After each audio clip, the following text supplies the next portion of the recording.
दोस्तों मैं हूं रियाज शेख और आप देख रहे हैं TNN 24 न्यूज़ चैनल। इस वक्त मैं हूं अमरावती विधानसभा क्षेत्र में, जो पल पल की खबर आप तक पहुंचाने के लिए आया हूं TNN 24 न्यूज़ चैनल पर।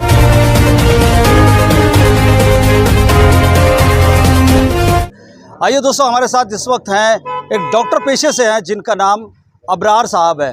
उनसे हम बात करेंगे क्योंकि जनशक्ति युवा पार्टी के वो उम्मीदवार भी है और इनकी निशानी है बैट। जानने की कोशिश करेंगे किस तरह अपने विधानसभा क्षेत्र में कार्य करेंगे और क्या उनकी रणनीति चल रही है विधानसभा 2024 को लेकर, और किन मुद्दों को हम बात करने वाले हैं वो भी मैं आपको बताऊंगा। सबसे पहले अबरार भाई से बात करते हैं। अबरार भाई, आपका बहुत बहुत स्वागत है TNN में। सभी को मेरा अस्सलाम प्रणाम। मैं डॉक्टर अबरार इस बार प्रहार पार्टी से इलेक्शन लड़ रहा हूं। प्रहार पार्टी का उम्मीदवार हूं। अच्छा, उम्मीदवार हैं आप प्रहार से, प्रहार जनशक्ति पार्टी से हैं। किन मुद्दों को लेकर आप इलेक्शन लड़ रहे हैं? क्या आपके बेसिक क्या है इलेक्शन लड़ने का? बेसिक मुद्दे जो है हमारे बस बहुत छोटे छोटे मुद्दे हैं जिस पर पिछले कई आमदारों ने कई खासदारों ने ध्यान नहीं दिया है। हमारा बड़ा मुद्दा जो इस बार का है वो है समाज के अंदर, अपने शहर के अंदर बेरोज़गारी, क्योंकि बेरोज़गारी बहुत बढ़ रही है और नौजवान लड़कों को रोज़गार नहीं है। आज के दौर में पिछले 10-15 सालों के अंदर टीवी मीडिया ने, इलेक्ट्रॉनिक मीडिया ने नौजवानों के दिमाग के अंदर नौजवानों के दिमाग के अंदर नफ़रत, हिंसा भर दी है। उनको बस टीवी के माध्यम से, व्हाट्सएप के माध्यम से ये बम्बार्डमेंट किया जा रहा है कि नौजवान ने सिर्फ हिंसा पर और नफ़रत पर जोर देना चाहिए। दिन भर नौजवान लड़के टीवी पर देखते, मोबाइल देखते, हिंसा के मैसेज पढ़ते, हिंसा की बातें करते। नौजवान लड़कों को रोज़गार से दूर कर किया जा रहा है और ऐसी बातें उनके दिमाग में जा रही है कि सरकार से वो रोज़गार के मसले पूछे ही ना।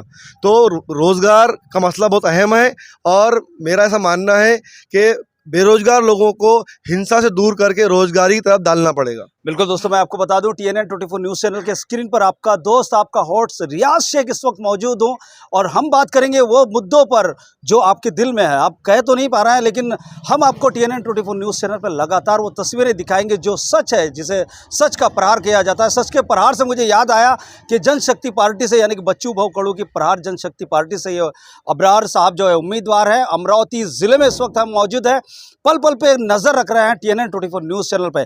और क्या मुद्दे थे? जिस तरह से अपने रोजगार की तो बात कर दी है, विकास के मुद्दों का क्या होगा, विकास क्या करेंगे? अगर आप आमदार बनते हैं तो विधानसभा में जाके किन मुद्दों को आप उठाएंगे? मुद्दे फिर से वही है, हॉस्पिटल की सेवाएं हैं, सरकारी दवाखाने जो बहुत कमज़ोर हो गए हैं। सरकारी दवाखानों में बराबर इलाज नहीं होता क्योंकि वहाँ पे स्टाफ कम है, बेड की संख्या कम है, नर्सिंग स्टाफ नहीं है, कर्मचारी नहीं है। सबसे बड़ी बात, सरकारी दवाखानों में गंदगी बहुत ज़्यादा है। इतनी गंदगी है कि आप वहाँ पर कदम रखते से आपको बड़ा बेचैनी महसूस होती है।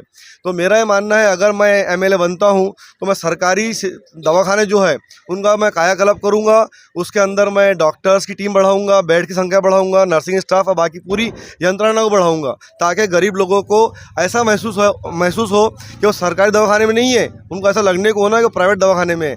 सबसे बड़ा मुद्दा है स्टाफ, बेड संख्या, कर्मचारी और सरकारी दवाखानों की साफ़ सफाई। इस पर मैं भरपूर ध्यान दूँगा। मैं आपको याद दिला दूं कि 5% आरक्षण मुसलमानों के लिए आरक्षित किया गया था, लेकिन बीजेपी ने कहीं ना कहीं उसे कैंसिल कर दिया, रद्द कर दिया। क्या आप उसके ऊपर कुछ प्रयास करेंगे? बिल्कुल करेंगे। हमारी पार्टी है, बच्चू भाऊ कड़ू पार्टी है, प्रहार पार्टी है। हमारे मैनिफेस्टो में लिखा हुआ है कि हम मुसलमानों के आरक्षण के लिए बहुत ज़्यादा काम करेंगे। हम लॉलीपॉप देने का काम नहीं करेंगे, बल्कि हम सच्चा वादा करेंगे और वादे को पूरा करने की कोशिश करेंगे। बिल्कुल दोस्तों, मैं आपको बता दूं कि जब इलेक्शन आते हैं तो कई नेता जो हैं वो रास्ते पर आ जाते हैं और अपनी अपनी उपलब्धियों को गिनाने की कोशिश करते हैं, लेकिन इलेक्शन जैसा ही खत्म, यूँ समझिए कि आपके लॉलीपॉप भी गायब कर देते हैं। तो आप जब भी वोट करें ना, तो ऐसे ईमानदार और अच्छे व्यक्ति को करें जो आपके काम आ सके, चाहे वो किसी भी जात, किसी भी धर्म का क्यों ना हो, लेकिन उसमें इंसानियत होना चाहिए और इंसानों का दर्द भी होना चाहिए। अबरार साहब, मैं एक सवाल अलग ही पूछना चाहता हूं आपको कि जिस तरह से माहौल बनते जा रहा है, देश में हिंदू मुस्लिम की राजनीति चल रही है, हिंदू को मुस्लिम से और मुस्लिम को हिंदुओं से लड़ाया जा रहा है, ये जो रोटियां सेकने वाला काम है, ये किस हद तक सही है और किस हद तक गलत? ये बड़े दुख की बात है कि पिछले 10-15 वर्षों के अंदर हिंदू मुस्लिम वाला शब्द बहुत इस्तेमाल हो रहा है। हम भारतीय हैं, हम इंडियन हैं, हम हिंदुस्तानी हैं। आज से कुछ वर्ष पहले हिंदू मुस्लिम का शब्द दिन भर में एक आध बार इस्तेमाल होता था या हफ्ते में एक बार इस्तेमाल होता था, लेकिन जो केंद्र में बैठी सरकारें हैं, आज पिछले 10 साल से बैठी है, इनका एक ही एजेंडा है कि इनको बांटो और राज करो। इन्होंने अंग्रेजों से सीख कर आए, फूट डालो हुकूमत करो। मेरी आज के तारीख में देश के सब नौजवानों से अपील है कि हिंदू मुस्लिम का फंडा छोड़ो, आपस में हम भाई भाई हैं, हम सब हिंदुस्तानी हैं, हम सब इंडियन हैं। हिंदू मुस्लिम करके हम पहले तो अपने आप को बांट रहे हैं, वो समय दूर नहीं, इस चक्कर में अगर हम पड़ जाएंगे तो देश के अंदर बहुत बड़ी हिंसा खड़ी हो जाएंगी और हमारा देश डूब जाएगा।